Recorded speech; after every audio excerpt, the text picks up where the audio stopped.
Bonjour à tous et bienvenue, merci d'être toujours plus nombreux sur la chaîne puisqu'on vient récemment de dépasser la barre des 1000 abonnés, c'est vraiment cool et je vous en remercie comme je vous le disais à l'instant. Alors aujourd'hui je vous propose de découvrir un accessoire que, moi ça m'a vraiment fait péter un câble et je pense que ça va vous faire un petit peu le même effet, vous allez pas avoir l'habitude de voir ce genre de choses et pour cause, vous allez voir tout de suite de quoi il s'agit. Alors ici on s'adresse aux personnes qui ont un véhicule et qui veulent rendre leur véhicule connecté et moi vraiment cet appareil m'a totalement fait péter un câble. Et on y va, c'est parti, j'ai assez teasé le truc. Alors déjà, vous voyez, ici on parle d'un miroir enregistreur. Alors de quoi s'agit-il ? Eh ben, c'est ce qu'on va voir tout de suite. Ensemble, je ne résiste pas à l'envie de déballer le produit. Tiens, je commence déjà à taper sur la caméra du haut, ça commence bien. Alors, je découvre le produit en même temps que vous. J'ai bien sûr vu la fiche technique sur Internet. Mais là, je procède au tout premier déballage. Alors, ce ne sera pas la mise en service aujourd'hui. Pour la mise en service, je vous proposerai d'être directement à l'intérieur de mon véhicule. Je vais remonter légèrement la caméra. Là, ce sera plus commode. Voilà. Et on regardera ça ensemble une fois que ce sera monté. Parce que, mine de rien, c'est pas si simple à monter. Et je vais vous expliquer pourquoi tout de suite en vidéo. Alors, on commence par regarder ce qui nous intéresse le plus. Alors oui, de quoi s'agit-il ? Pour certains auront déjà commencé à comprendre. C'est un miroir, c'est un miroir arrière, un rétroviseur, plus communément appelé rétroviseur, connecté sous Android. Alors une version pas forcément récente d'Android, on aura l'occasion d'en reparler, mais en tout cas ça offre de nombreuses fonctionnalités. Alors quelle est la première fonctionnalité de base ? Eh bien ici vous voyez que l'appareil photo, si on peut appeler ça comme ça, du moins l'objectif caméra, est quand même assez imposant. Je vais le rapprocher un petit peu pour qu'on voit vraiment la tête que ça a.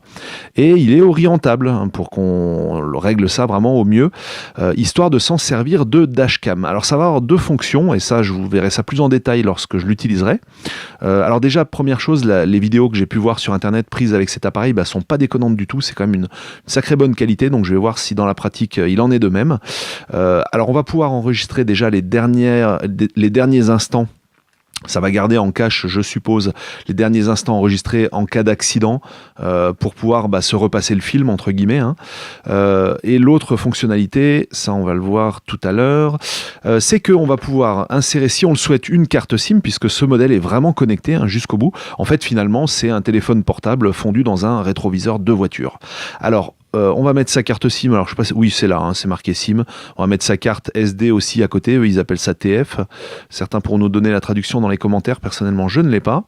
Et pourquoi une carte SIM ? Eh bien parce que lorsque le véhicule est arrêté en stationnement par exemple, j'imagine qu'il y a un capteur de mouvement à l'intérieur de ce rétroviseur, et si quelqu'un tape un peu sur votre voiture, la bouge ou quoi, eh bien ça va enregistrer les dernières minutes, quelques minutes de vidéo, à l'avant comme à l'arrière, comme on va le voir tout à l'heure, et ça va vous envoyer ça par email, et vous envoyez également une alerte par email ou par notification push d'une quelconque manière que ce soit, histoire de vous dire attention, il s'est passé quelque chose. Enfin, en gros, ça va servir en plus de dashcam, de caméra de vidéosurveillance de votre véhicule.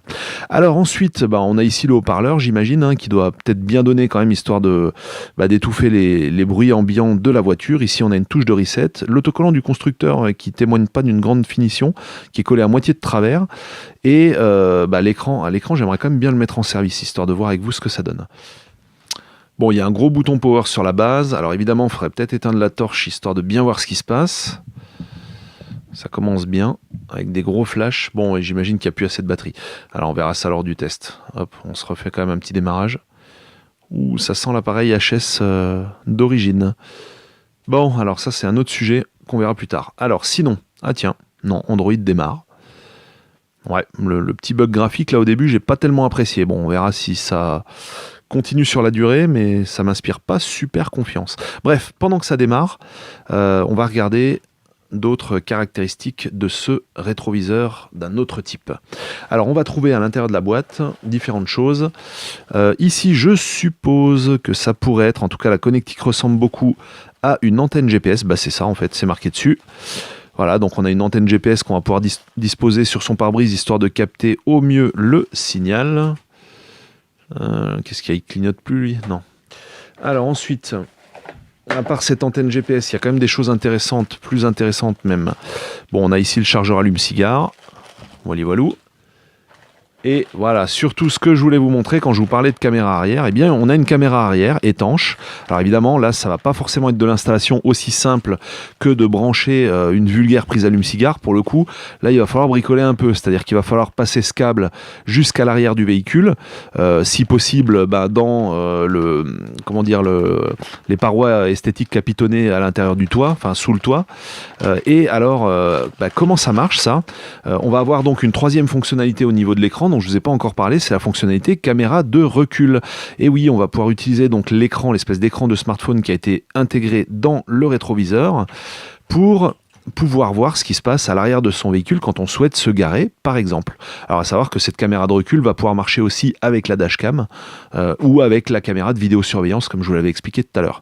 Alors en fait, est-ce que quand on recule, on va devoir appuyer sur un petit bouton sur le rétro pour passer sur la caméra de recul? Et ben c'est là où ils sont assez malins, parce que ce câble donc va devoir être branché à l'ampoule du phare de recul, et lorsque du jus sera détecté sur ce câble, et bien automatiquement, du moins ça c'est la théorie, il faudra voir si en pratique ça marche, mais automatiquement on va basculer sur la vue arrière de cette caméra sur le rétroviseur lorsque ce dernier est allumé, bien évidemment. Donc voilà pour toutes ces fonctionnalités quand même finalement assez sympathiques, et à savoir que comme c'est du Android dedans, on va pouvoir installer un peu n'importe quelle application qu'on souhaite avoir, et notamment on peut imaginer qu'à l'arrêt on puisse se faire un petit jeu vidéo avec sa manette Bluetooth sur son rétroviseur. Enfin disons que tout est permis puisqu'on a vraiment du Android, tout ce qu'il y a de plus standard à l'intérieur de ce rétroviseur. Alors avant de se quitter, je vous propose une petite mise en service rapide puisque finalement ça a l'air de plutôt pas mal marcher, hein. Allez hop, c'est parti. Hop, on clique sur oui. Donc à quoi ressemble l'interface? On peut se poser la question tout de suite et en même temps y répondre, ce qui est quand même plutôt cool. Donc là on a la navigation GPS. Alors paraît-il qu'il y a un logiciel GPS complet qui est intégré, donc avec des cartes en local, ne nécessitant pas forcément l'utilisation de la carte SIM. Finalement la carte SIM va servir uniquement sur deux applications, celle qui fait caméra de vidéosurveillance et alarme entre guillemets pour son véhicule, donc qui va envoyer des alertes quand quelqu'un touche à sa voiture, et aussi un système de parking qui va permettre de retrouver sa voiture facilement. Si vous n'avez pas l'utilité de ces deux fonctions, la carte SIM n'a strictement aucun intérêt. Donc là on va trouver également une petite radio FM, on va trouver ici le Bluetooth pour paramétrer, je sais pas si on a envie de mettre une oreillette ou quoi que ce soit. Alors il y a différentes applications, alors l'interface ne ressemble pas à Android, mais c'est en fait si derrière quand on va dans les applications, c'est vraiment du pur Android de A à Z, hein. Donc ça c'est cool. On a la touche retour, etc. On peut également installer des applications, d'ailleurs est-ce qu'il y a le Play Store? Alors oui. D'abord le GPS, donc c'est Sagic pour ceux qui connaissent, c'est un GPS qu'on peut trouver sur le Play Store d'ailleurs. Et là, voilà ce que donne le Play Store. Bon, évidemment, j'ai pas encore paramétré le réseau. J'imagine qu'on peut mettre du Wi-Fi. Hop, on a ici les setups. Google Settings, mais Car Setting, peut-être plutôt. Ouais, ici. Bof. Voilà, donc là, on va trouver un espèce d'équivalent du menu des paramètres d'Android. Et effectivement, on a bien du Wi-Fi. Je confirme. Voilà. Donc voilà un peu ce que donne l'interface, on a la possibilité d'installer les applications qu'on veut, et tout ça c'est à l'intérieur d'un rétroviseur qu'on va trouver finalement l'espèce d'équivalent d'un smartphone optimisé on va dire pour la voiture, donc avec ici quand même un zoom sur l'objectif en façade, et une petite caméra de recul qu'il conviendra de câbler bien comme il faut. Voilà, n'hésitez pas à me dire ce que vous en pensez dans les commentaires, ça fera peut-être rire certains, mais en tout cas moi j'attends vraiment de voir ça en vrai en service, et je pense que ça peut rendre mine de rien de bons petits services, notamment au moins à minima au niveau de la caméra de recul. Je vous dis à plus pour une prochaine vidéo, et dans un peu plus de temps par contre on procédera au montage, et là je vous embarquerai à l'intérieur de mon véhicule pour un test pratique.